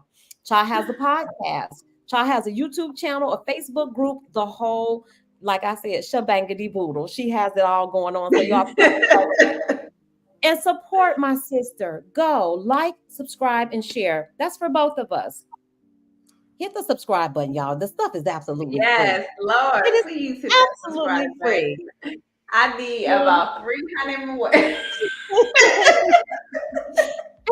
And if you need Move Abroad support, we are both here for you to help you make your move abroad smooth, seamless, and you want to do it with ease. We want to keep it cute and classy, ladies. You don't want to arrive sweaty. We got you. We're going to take care of you. So I think that brings us to the last thing. And folks want to know about the social scene. Like what's happening? Is everybody's always concerned, when I get there, am I going to be lonely? Are there other Black people there? Do they get together? So let's talk about that. And I think we just about got it all. We didn't hit transportation, but we can wrap up with transportation. All y'all need to know is they got 2 international airports and you can get around. There's ride share in both places. We're going to wrap up transportation real quick. And in Kuala Lumpur, you've got buses, you've got trains. So in terms of transportation, Kuala Lumpur is a bit more developed. The city's connected, you can get around. But child, let's get to the good. They want to know, like, what are Black people doing? Where are they? Are there Black people in Kuala Lumpur and Thailand? And child, I'll let you go first. So I'm gonna say this.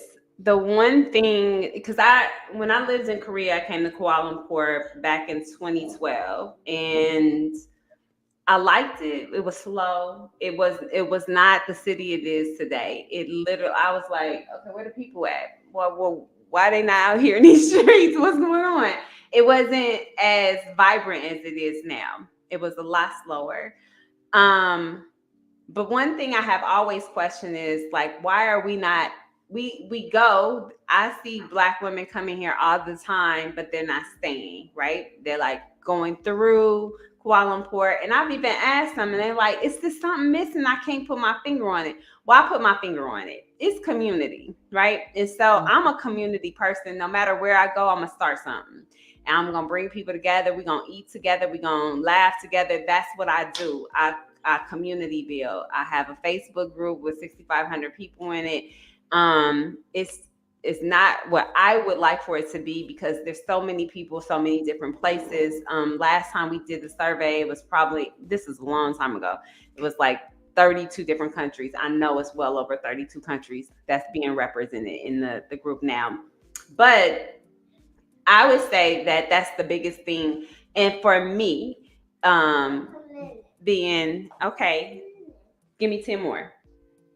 Thank you. So I would say that community is the biggest thing. Child, this internet is acting up anyway. Oh, is it? Oh, well, it's not. I don't see no actor. I see it on your end. But community is extremely important, because especially as an expat, like, even if you want to be out here doing solo dolo stuff, at some point you get tired and you want to have conversations. Or even I'm an introvert. When I want to come out in these streets, I want to be able to talk to people that are like-minded and that we have some common thread that we can, talk about something or do something together. So what I am charging myself with is building one of the biggest and the best Black communities ever. So if you're interested in coming to Kuala Lumpur, holla at your girl because I'm out here. I've started the Brothers and Sisters of KL. It's on Facebook. There's probably like 26 people. That's okay. And they probably ain't even all here. That's all right. But we do have a group, and I have found me some sisters. I have about 10 that I connect with and that are actually living here. There is a larger African community. I see Africans everywhere I go, but there isn't like a huge Black community. We changing that. With that being said, in for Thanksgiving, I'm hosting a Black expat in Southeast Asia Thanksgiving. It's a Friendsgiving, DJ, spades, all that. So if you are in this area and you are interested in coming, we can definitely get that link to you as well. It's in my events, and that's what I'm gonna say. And I guess we'll talk about dating or something in a second, but that is one of the biggest challenges I think for anybody who's moving to AL, because I know in Chiang Mai y'all be having Sunday dinners and brunches and all the great stuff. Baby. Because there's a community. We play in the playground. We do it all. Yeah, so we're trying to get there. It's a slow move, but we are here and we are showing out. And I have people, so Child, you hold on, because I think I might be making me a flight for either Thanksgiving or for sure by the time I get there. If you still community building, I want to join in. I want to help you with that. I definitely want to connect, because you're right. Michelle said a community is crucial, and not having it can change your entire experience. So I wanted to share with you, because Cha is absolutely right. In Chiang Mai, if you've ever been here before, let me put this up. There's Black in Chiang Mai. There's Black in Phuket. There's Black in Bangkok. There are several groups that get together regularly. They play. So I have to give it to the folks in Chiang Mai. These are young people. I don't know if you can see it. I tried to share it. Did it pop up? There it is. Yeah. There are Black groups. I would say this, the population here in Chiang Mai in particular, it runs slightly younger than me. So there are retirees. Everybody's here. Families with children, seniors, old folks, young folks, everything in between. But the bulk of the community that I have been exposed to, they fall somewhere between 30s, 40s, and then it's like the bell curve. So if you fall in that age range, you're going to find community right away. They are lovely people. And I will say this, they have been so welcoming to me. I have never felt othered. I've never felt like not welcome, because I'm older. So I think in Chiang Mai, you definitely are going to find a well-established community, easy to connect to. And Cha is working on it in Kuala Lumpur. So if you feel so inclined and you want to come to Kuala Lumpur, our community build, come on, bring good energy. Bring good energy. Now I'll help you out, Cha. Bring good energy. And I don't do bad we both anyway. would, I understand the importance of community. I understand. Okay, Cha, did we do it? Oh, dating is the last thing. Let me tell you this. I don't know, because I'm sitting on the side of my bed waiting for Jesus. So I don't know. I'm praying about mine. Everybody nobody wants to live this life alone. I certainly don't. And yes, there are people here, and I'm gonna go with this one real quick. Interracial dating here, I will say this. I have not seen, and I can only speak to my age group, 50 plus. I haven't seen a whole bunch of Thai men running around with Black grandmas. I ain't seen a lot of that. Does it happen? I'm sure, because love is love. But that's not something that I see a lot. I think there's some cultural things. I think Thai men like Thai women. That's not to say that they don't like other folks, but I don't see a lot of Thai men choosing Black women. So I don't know. That's just all I got to say about it. But the young folks are out here on dating apps. They dating all over. They dating each other. They dating all over the place. So if you fall somewhere in that bell curve between that 30 and that 40, late 20s, 40s, you shouldn't have any problem dating in Chiang Mai. Certainly not in Bangkok either.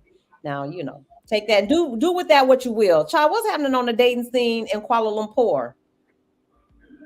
I don't know. So when I got here, I went on 2 dates and with the same person, and it seemed like such a match, and until it wasn't. Um, Mhm.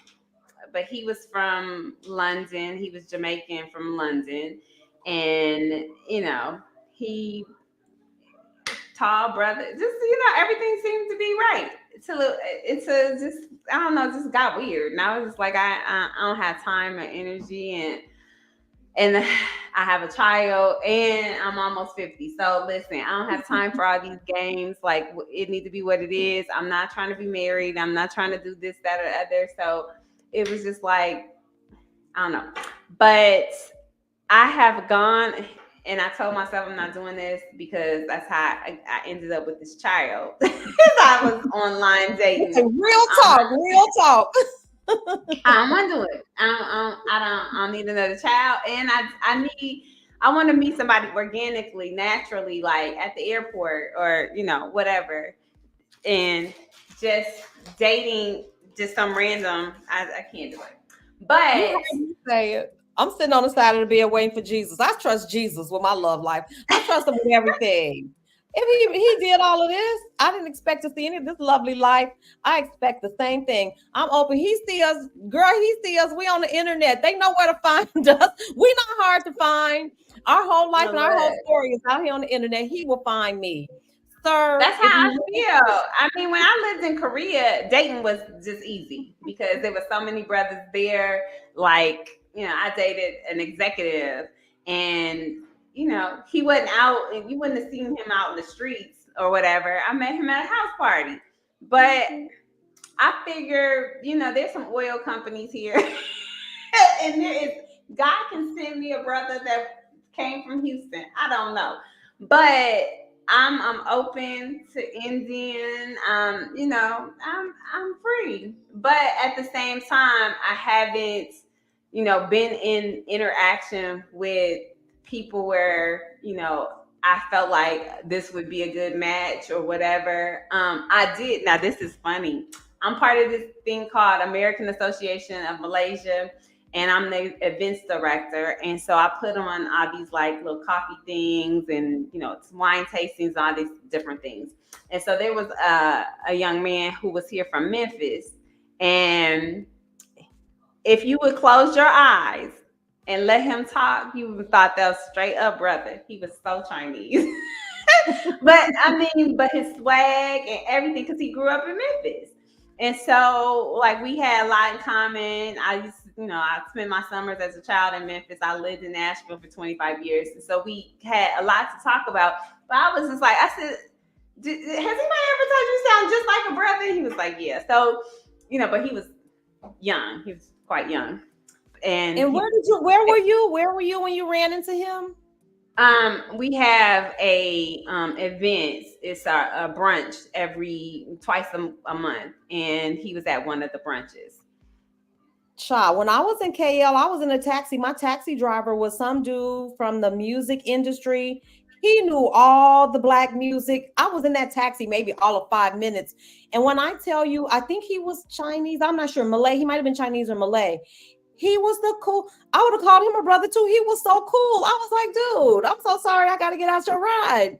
But I am at where I'm trying to go. But so I'm with you. I think organically people connect. I think that's the best way for me. I've done the internet dating thing. It's not my thing. I don't know. I just prefer to meet folks organically and let it happen naturally. 'Cause we're out in the world. It'll happen. I'm not worried about that. Yeah. Yeah, I mean, you just gotta be open. It's certain things I'm just not attracted to, but being here, one of the things when you get in any grab, you gonna hear R&B music. Period. Like they have, I think it's 92.1. I feel like in every city it's a 92 point something, but it's the urban radio station, so Yeah. they listen to them some black music for Yes, they sure. do. And I don't care what y'all say, they like chocolates too. Everybody across the world, there's nobody who don't like chocolate, y'all. So trust me. Getting into freedom said we're going to be equal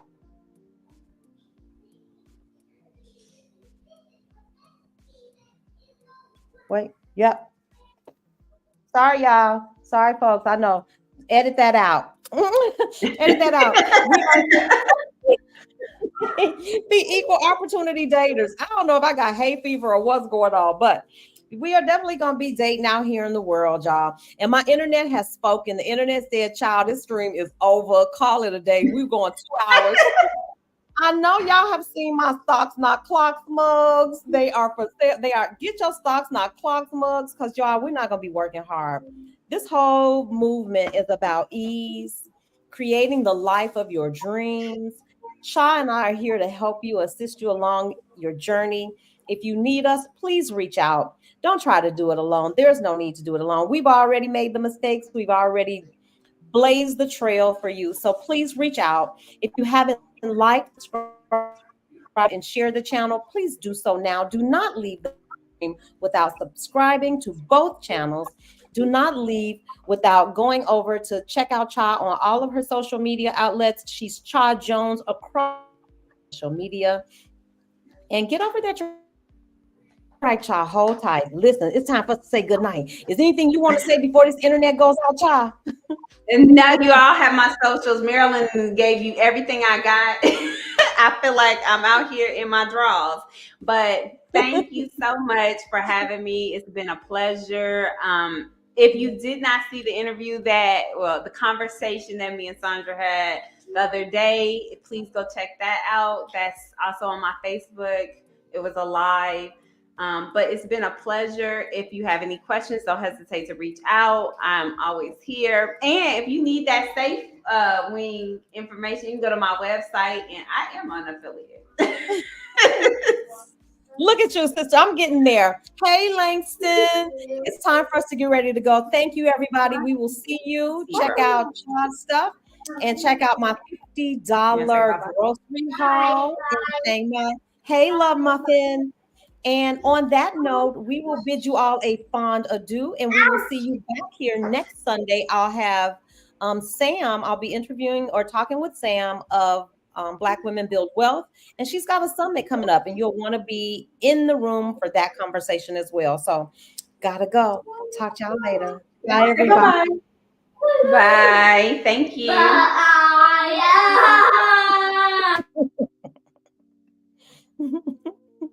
Girl, okay.